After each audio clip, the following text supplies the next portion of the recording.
سوال یہ ہے کہ بعض لوگ نفلوں کو نفل کہتے ہیں، بعض نفلوں کو سنت کہتے ہیں، اور خاص طور پہ جب قیام اللیل ہم کرتے ہیں تو کیا نیت کریں، اور ہم اس کو سنت کہیں گے کہ نفل کریں گے، کیا کہیں؟ دیکھیں بات یہ ہے کہ فرض نماز کے علاوہ جتنی بھی نمازیں ہیں وہ نفل ہیں۔ نفل کا مطلب ہوتا ہے زائد نماز۔ تو ایک وہ فرائض ہیں جو اللہ نے ضروری نماز کی ہے، فرض ہے جو نہ پڑھی جائے گی تو انسان پکڑا جائے گا۔ اس کے علاوہ جتنی نمازیں وہ ساری زائد ہیں، اور زائد جو ہیں وہ نفل ہیں۔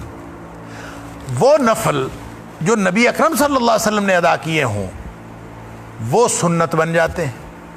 لہٰذا جو نبی اکرم صلی اللہ علیہ وسلم کے ادا کیے ہوئے نفل ہیں ان کو ہم ادا کریں گے تو وہ سنت ہو جائیں گے، اور اگر ہم کوئی ایکسٹرا نوافل خود سے پڑھتے ہیں تو وہ نوافل ہو جائیں گے۔ اب آ جائیں قیام اللیل کے بارے میں۔ قیام اللیل جو ہے نبی اکرم صلی اللہ علیہ وسلم حضرت عائشہ صدیقہ رضی اللہ تعالی عنہا کی روایت کے مطابق رمضان اور غیر رمضان میں آپ قیام اللیل کیا کرتے تھے۔ یہ جو موجودہ تراویح ہے جس کو ہم قیام اللیل بھی کہہ دیتے ہیں، تراویح بھی کہتے ہیں، یہ تراویح باجماعت جو مسجد میں پڑھنے کا طریقہ ہے یہ حضرت عمر فاروق رضی اللہ تعالیٰ کے دور میں رائج کیا گیا۔ نبی اکرم صلی اللہ علیہ وسلم کے دور میں، حضرت ابوبکر صدیق رضی اللہ تعالیٰ کے دور میں لوگ انفرادی طور پر نماز پڑھتے تھے، یا پھر حضرت عمر فاروق رضی اللہ تعالیٰ کے ابتدائی دور میں بعض لوگ کچھ ٹولیوں میں، کسی نے وہاں ٹولی بنا لی، 2-3 لوگ جماعت کرا لیے، وہاں پہ 2 ٹولی بنا لی، 2-3 لوگ جماعت کرا لیے، ٹولیوں میں پڑھ لیتے تھے یا انفرادی طور پر پڑھتے تھے۔ نبی اکرم صلی اللہ علیہ وسلم بھی خود انفرادی طور پر ہی ساری زندگی پڑھتے رہے، اور اماں عائشہ صدیقہ رضی اللہ تعالیٰ عنہ اسی کے بارے میں فرماتی ہیں کہ آپ صلی اللہ علیہ وسلم رمضان اور غیر رمضان میں 11 رکعت ہی پڑھتے تھے۔ بعض روایات میں 9 رکعت بھی ثابت ہیں، 13 رکعت بھی ثابت ہیں کہ نبی کریم صلی اللہ علیہ وسلم نے پڑھی، اور وہی قیام اللیل تھا، وہی تہجد تھی، وہی ایک نماز تھی جو نبی اکرم صلی اللہ علیہ وسلم پڑھتے رہے۔ البتہ نبی اکرم صلی اللہ علیہ وسلم نے امت کو طریقہ سکھانے کے لیے 3 دن باجماعت نماز پڑھائی ہے۔ وہ جو 3 دن بعد صرف 1 سال، یعنی ہر سال نہیں 3 دن پڑھائی، صرف 1 سال آپ نے 3 دن پڑھائی ہے اور امت کو ایک طریقہ سکھا دیا، اور اس میں بھی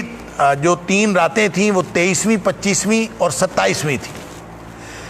اور صحابی کہتا ہے کہ 23ویں رات کو نبی اکرم صلی اللہ علیہ وسلم نے نماز پڑھائی تو 1/3 رات قیام کیا، اور جب 25ویں کو آپ نے قیام کیا تو آپ نے آدھی رات تک قیام کیا، اور جب آپ نے 27ویں کو قیام کیا تو آپ نے ساری رات ہی قیام کیا، کہ حتیٰ کہ ہمیں خطرہ لاحق ہو گیا کہ ہماری سحری بھی نکل جائے گی، یعنی اتنا لمبا قیام ہوا۔ تو اماں عائشہ صدیقہ رضی اللہ تعالیٰ نے فرما رہی ہیں کہ آپ رمضان اور غیر رمضان میں 11 رکعت ہی پڑھتے تھے، تو اس کا مطلب ہے نبی پاک صلی اللہ علیہ وسلم پر جو تہجد فرض تھی تو وہ تو آپ نے اس دن نہیں پڑھی جس دن سحری تک گزرنے کا وقت ہو گیا تھا، تو آپ نے وہی نماز ایک پڑھی تھی جس کو تہجد ہی کہتے ہیں، اور وہی نبی اکرم صلی اللہ علیہ وسلم پڑھتے تھے، یہی سنت ہے، وہی قیام اللیل ہے۔ لہذا جب آپ قیام اللیل کہیں گے، سنت سمجھ کے پڑھیں گے تو اس کو پڑھنا چاہیے۔ باقی رہی وہ تراویح جس کو 8 اور 20 کا جھگڑا پڑا رہتا ہے، اور یہ تو یہ باجماعت تراویح حضرت عمر فاروق رضی اللہ عنہ کے دور میں شروع ہوئی، اور اس کے بارے میں جو لوگ 20 کہتے ہیں وہ بھی ان کا خیال ہے کہ اس پر امت کا اجماع ہے کہ 20 پڑھنی چاہیے۔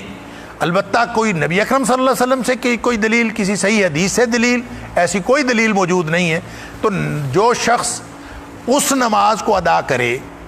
جو نبی اکرم صلی اللہ علیہ وسلم نے نہیں پڑھی یا اس سے زائد پڑھے تو وہ نوافل ہیں، وہ جتنے مرضی پڑھے، اس میں کوئی جھگڑا نہیں ہے۔ یہ ایک صلاۃ التطوع ہے، قیام اللیل جو ہے یہ نفلی نماز ہے، اس کو آپ پڑھیں بہت فائدہ ہے، نہ پڑھیں کوئی نقصان نہیں ہے۔ لیکن کوئی شخص کہے کہ یہ 20 پڑھنے ہیں، 40 پڑھنے ہیں اور یہ سنت ہے، ایسا ہرگز نہیں۔ سنت وہی ہے جو نبی اکرم صلی اللہ علیہ وسلم پڑھتے تھے، اور نبی اکرم صلی اللہ علیہ وسلم کتنی پڑھتے تھے؟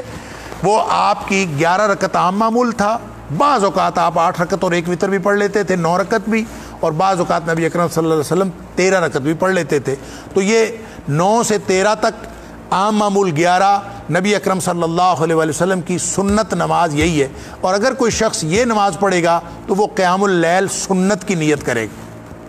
اور اگر کوئی شخص اس سے زائد پڑھنا چاہتا ہے تو جتنے مرضی نوافل پڑھے، منع نہیں ہے، لیکن پھر وہ سنت نہیں ہوں گے، پھر وہ نوافل ہوں گے۔ آپ نفل کی نیت کر کے جتنے مرضی پڑھ سکتے ہیں، کوئی حرج نہیں ہے۔ اللہ تعالیٰ ہماری طرف سے قبول فرمائے۔ نوافل صحابہ کرام بھی بہت پڑھا کرتے تھے، 36 بھی آتا ہے، 30 کی تعداد بھی آتی ہے، 40 تک بھی لوگ پڑھتے تھے، 20 بھی پڑھتے تھے، کوئی حرج نہیں ہے پڑھنے میں، اور پڑھے جا سکتے ہیں۔ یہ سارے نوافل ہیں، البتہ سنت وہ نوافل ہوں گے جو نبی اکرم صلی اللہ علیہ وسلم ادا کرتے رہے۔ اسی سے پھر فقہاء نے ایک اور اصطلاح بھی نکالی ہے، سنت مؤکدہ، یعنی جس نفل کو نبی اکرم صلی اللہ علیہ وسلم ادا کرتے رہے وہ سنت ہے، ہمیں وہ سنت سمجھ کے کرنی چاہیے، اور جس پر نبی کریم صلی اللہ علیہ وسلم نے